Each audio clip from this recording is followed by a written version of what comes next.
Welcome back to the second video of classification of plants. In this video, we will discuss about the third division of cryptogams, that is Pteridophyta, and we will discuss about the phanerogams, gymnosperms and angiosperms. So let us continue our discussion regarding Pteridophyta. या प्रकरणामध्ये या व्हिडिओमध्ये आपण pteridophyta बद्दल चर्चा करूया. This is the third division of subkingdom cryptogams. These are the following characteristics of the Pteridophyta. Number 1, the plant body is differentiated into root, stem and leaves. या pteridophytes मध्ये जी प्लांट बॉडी असते ही root, stem आणि leaves मध्ये differentiate असते. म्हणजे हे जे वनस्पती असतात which are belonging to the Pteridophyta division, they have roots, stem and leaves. यांना पाने, खोड आणि रूट्स असतात. Second point, they have a separate tissue for conduction of water and food. Means in Thallophyta and Bryophyta, the vascular tissue means xylem and phloem was absent, but in Pteridophyta they have a special tissue for conduction of water and food. Means they have vascular tissue, vascular bundles for the conduction of water and food. अन्न आणि पाणी वाहून नेण्यासाठी या वनस्पतींमध्ये झायलम आणि phloem असतात. Third point, they reproduces by means of spore formation. या वनस्पतींमध्ये जे प्रजनन होते it takes place with the help of a spore formation. Next point, they produces sexually as well as asexually. या वनस्पतींमध्ये दोन्ही प्रकारचे प्रजनन तुम्हाला पाहायला मिळेल, sexual reproduction as well as asexual reproduction. Asexual reproduction takes place by means of spore formation and sexual reproduction by zygote formation. And the examples of Pteridophyta division are Nephrolepis, Marsilia, Adiantum, Selaginella, Lycopodium, etc. These are the examples of a Pteridophytes. या सगळ्या तीनची जर आपण तुलना केली म्हणजे थॅलोफाइटा, bryophyta and pteridophyta की जे सब kingdom मध्ये येतात क्रिप्टोगॅम्स मध्ये, यामध्ये आपल्याला दिसेल की Pteridophyta is the most advanced in cryptogams. These are the examples of pteridophytes. Number 1, Nephrolepis. These are the shade loving plants. म्हणजे या वनस्पतींना सावली आवडते आणि म्हणून ज्या ठिकाणी ह्युमिड प्लेस आहे, ओलसर जागा आहे, in that place these plants you will see. Example number 1, Nephrolepis. Example number 2, Selaginella. You will see more and more Selaginella in Pachmarhi region. And the last example is Adiantum. You can find many more examples of pteridophyte. The second subkingdom of kingdom Plantae is phanerogams.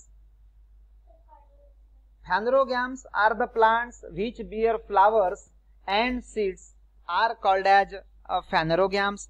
They are also called as flowering plants. तर ज्या वनस्पतींना फुले येतात आणि बिया लागतात, such plants are called as phanerogams. They are also called as flowering plants. म्हणजे अशा वनस्पतींना सपुष्प वनस्पती सुद्धा म्हणतात. Now in these plants, means in phanerogams, you will get the two classes. In one class, the seeds are enclosed in a fruit, and in another class, the seeds are not enclosed in a fruit. म्हणजेच बिया ह्या फळांमध्ये नसतात, बिया ह्या नग्न असतात. Depending upon this criteria, means either the seeds are enclosed in a fruit or not, phanerogams are classified into two divisions, gymnosperms and angiosperms. Here gymno means naked and sperms means seeds. The first division in phanerogams is gymnosperms. In the gardens, you have seen the like plants, cycas, Christmas tree, etc. In these plants, they are mostly evergreen, perennial and woody plants. This is the first characteristic of gymnosperm. Gymnosperm जी वनस्पती असतात हे सदाहरित या वनस्पती सतत हिरव्या असतात. पेरेनियल मीन्स बहुवार्षिक, खूप वर्षापर्यंत यांचे आयुष्य असते. And these are the woody plants. Second point, gymnosperms do not have branches. या वनस्पतींना जास्त शाखा राहत नाही. These plants bear male and female flowers on different cones. वनस्पतींमध्ये वेगवेगळ्या फुलांमध्ये मेल आणि फिमेल कोन्स प्रेझेंट असतात. Male cone contains male flowers, female cone contains female flowers, and these male cones and female cones, these are present on the plant. The seeds of these plants are naked because these plants do not bear fruits. या वनस्पतींमध्ये फळे लागत नाही, तर बिया ह्या naked असतात. आणि सगळ्यात महत्त्वाचे and the most important point of this gymnosperm is fruits is not formed. यांच्यामध्ये अजिबात फ्रूट तयार होत नाही. The examples of gymnosperm are cycas, pisces, which is popularly known as Christmas tree, thuja, and pinus. In the next slide, we will see the pictures of these examples. Example number 1, thuja, ज्याला आपण मोरपंखी म्हणतो, which is widely used in gardens. The second example is pinus, and the third example is Christmas tree. These are the evergreen plants, woody plants. Their seeds are naked, and that's why these are the examples of gymnosperms.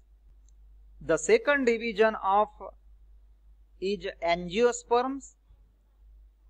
In angiosperms, flower is the main reproductive part. Angiosperms मध्ये सगळ्यात महत्त्वाचा जो part असतो ते म्हणजे या वनस्पतींचे फूल. These plants bear fruits and seeds are enclosed within the fruit. या वनस्पतींना फळे येतात आणि बिया ज्या असतात या फळाच्या आतमध्ये असतात. This is the main characteristic of angiosperms. But these plants means angiosperms can be classified into two categories. These two categories are monocotyledonous plants and second one is dicotyledonous plants.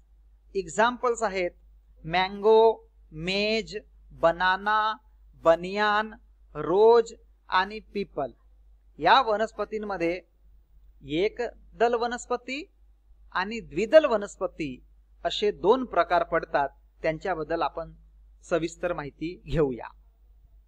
In this table, we will discuss the difference between monocot and dicot.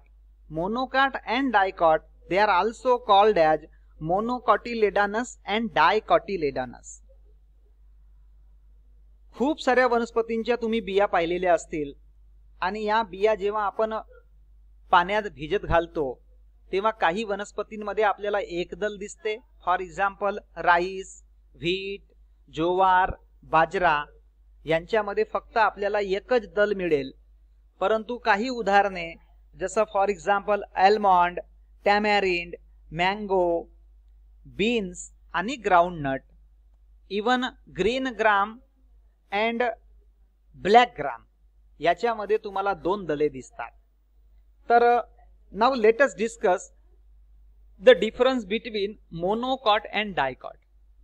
In monocot they have only one cotyledon in their seed, while in dicotyledonous plants they have two cotyledons in their seed. म्हणजे याचा अर्थ या वनस्पतींच्या बियांमध्ये फक्त एक दल असते आणि इन डायकॉटिलेडॉन्स यांच्या बी मध्ये दोन दले असतात. They have in monocots they have fibrous root system In dicots, they have a adventitious root system. In monocots, the leaves are parallel venation, and in dicot, leaves have reticulate venation. In monocots, flowers have 4 to 5 parts, and in dicots, flowers have 3 parts. Let us discuss about these 2 points. In monocot, they have fibrous root system. Means when you will root out the grass, you will find the roots in the form of a brush. Such root system is called as a fibrous root system. But when we will see the roots of plants like mango, neem, etc., you will find that there is a main root, and that main root have the many branches. That is called as a adventitious root system. The leaves of monocot have parallel venation. You must have seen the leaves of banana. In leaves of banana, there are the parallel lines among the leaves. While in case of leaves of rose or tulsi, you will see a reticulate venation.